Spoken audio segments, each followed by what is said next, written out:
This is Inspiring Women, and I am excited to be here at the health conference with Lisa Suennen. We are kicking off the conference together. We're in Vegas, baby, and For sure. everything that's in Vegas doesn't need to stay in Vegas. I wanted to talk to Lisa because you're many years in healthcare as an executive, a blogger, somebody who always talks about what's going on, and I thought we could get some of your hot takes as to what's happening at the health conference. Why are you here? What should we be paying attention to? But before we do, Lisa, give us a little bit about your background. Okay. Well, thanks for having me. This is great. It's great to be here at the beginning of the chaos. My background is, more than 30 years in healthcare, actually. I started off as an entrepreneur in the field after leaving the tech world and had some real success, fortunately, with a behavioral health startup before that topic was cool. And went on into the venture world and was a venture investor for many years and then a strategy consultant, both on my own and at a large firm. I kind of think of myself as a Rubik's Cube in healthcare. I've worked on kind of all sides of it. And so I really enjoy thinking about how innovation meets healthcare. Well, there's a lot of innovation going on in healthcare. And one of the reasons, Lisa, I really wanted to talk to you is specifically because you are skeptical, okay? You don't just sort of like take everyone's marketing piece of information and say, oh, that's fantastic. You like to look at it from a lot of different angles. So let's start at the top. What's exciting here at Health? What should we be paying attention to? It's an interesting time, I think, in the digital health, quote unquote, a word or a term I hate, space. Because I think there's starting to be a recognition that technology doesn't stand alone. And so I think what's exciting is the companies that have figured out how to combine technology and services, or technology and medical devices in the more traditional sense with services, really the convergence opportunities to make a difference. And the companies that are starting more from solving immediate need problems with real business models, right? Mm-hmm. As opposed to using tech, and saying, oh, isn't that cool? Look what we can do, which frankly nobody cares about. Okay, so digital health was all the buzz. Now, of course, one of the big buzz things is AI. I mean, I don't know how many times you said, okay, yeah, another article about AI. I'm sorry. But tell us about AI, your thoughts. Should we be excited? Are we starting to see, a period of disillusion? What are your thoughts? Well, if you look at the history of AI generally, it started in the 1960s. So it's been around a long time. It's not a new thing. Yep. And it's like a 50-year overnight sensation or 60-year overnight sensation, right? And I think we're still in the overnight sensation growing part of this to a large degree. So the technology's matured phenomenally, especially after ChatGPT brought it to the fore. And, there are applications that are out there, but they're pretty limited in use. Yep. Really to imaging, analytics and a few other things, more in the administrative side than in the clinical side. Yep. I think, 25 years from now, we're going to look back and it's all, AI is part of everything. It's ubiquitous. Yep. And not a thing into itself. It's just sort of a core technology. Yep. And so I think right now, again, thinking about the real applications that people will pay for that can get charged for Yep. outside of just amplifying whatever exists already are the thing to look at. So if we start on the administrative side, and we know that there's an enormous amount of administrative burden that Yeah. turns into burnout, that we also know there's a lot of waste Yep. In healthcare. Do you think that there's applications that could start to address the workforce needs? Yeah. Beyond the burnout, we also know that there's physician shortages. Name a clinician type. There's a Yeah, shortage exactly. of what's needed based on the care that's needed to be delivered. What are your thoughts for AI there? Well, I think there's a lot of people who think that the clinical applications are there now. I personally don't agree, Okay. with rare exception. Yep. I mean, certainly there is an application for making it easier to read images Yep. now. But there's still too much sketchiness in the data that drives these AI programs Yep. when that matters, right? Yep. When that matters from an ethnicity standpoint or a gender standpoint or just enough data about critical knowledge areas. I saw a company the other day that was making decisions using 170 patients worth of data. I mean, come on. Right. So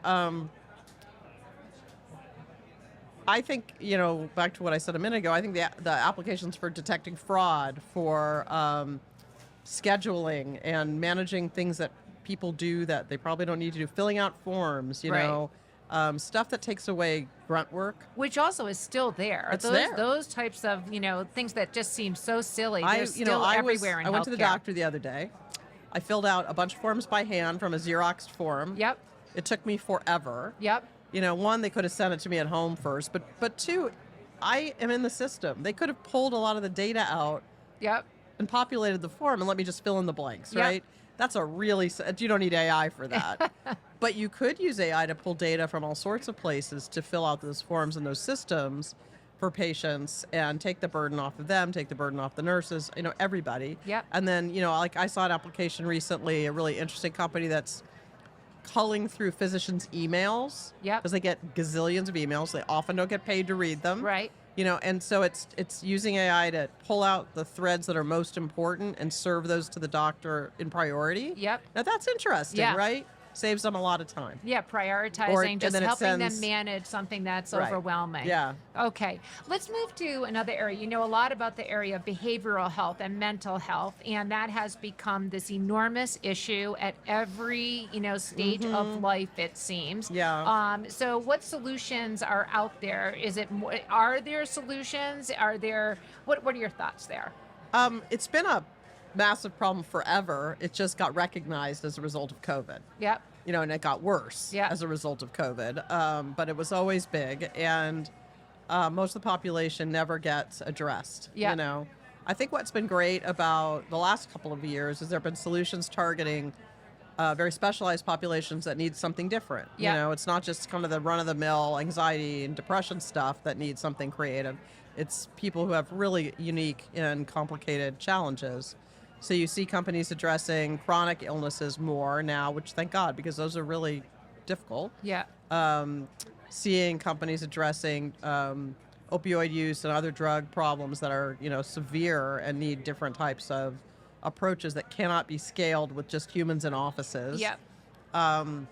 Addressing young adults. I mean, the work that Hope Labs is doing on the behavioral health front, serving teens and young adults, is really interesting and profound. And I'm encouraged by what I'm seeing. I'm discouraged by the fact that they're all point solutions and it's hard to adopt. Yeah, I think we still need to have conversations about the key points about interoperability and Yeah. workflow and all of those. But I also think in the area of mental health, just that there has been a removal of stigma in a new way.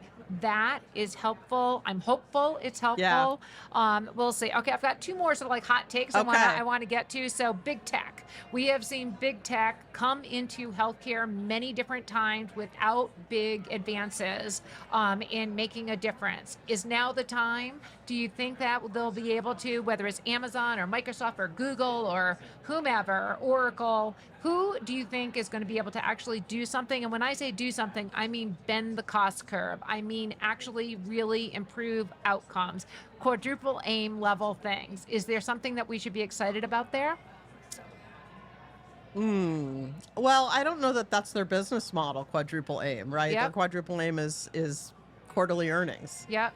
And so to the extent that they choose to take some of those other things on, that's great. I mean, as marketing messages, they're important, and as reality, they're important, right, to sell those marketing messages.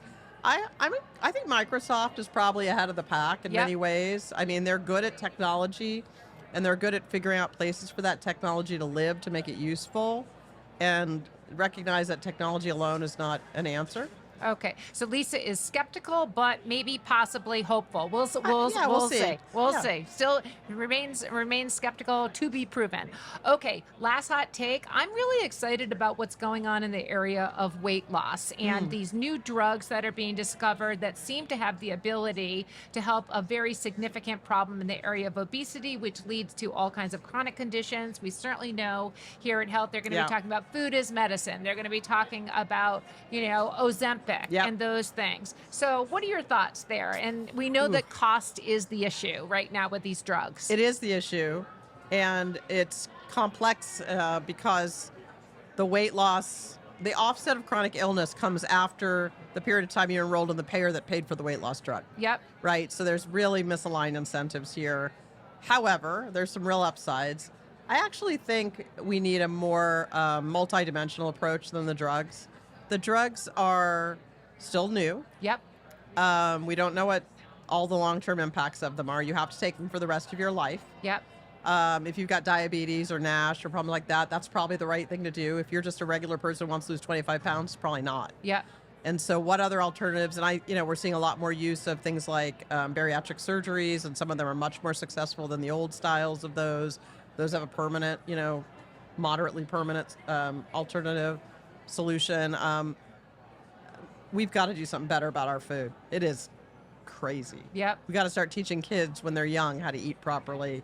Got to make it possible for families to eat well in their communities and be able to afford it and have access to it, which are other issues that are not just technology solutions. As long as the government is paying to subsidize,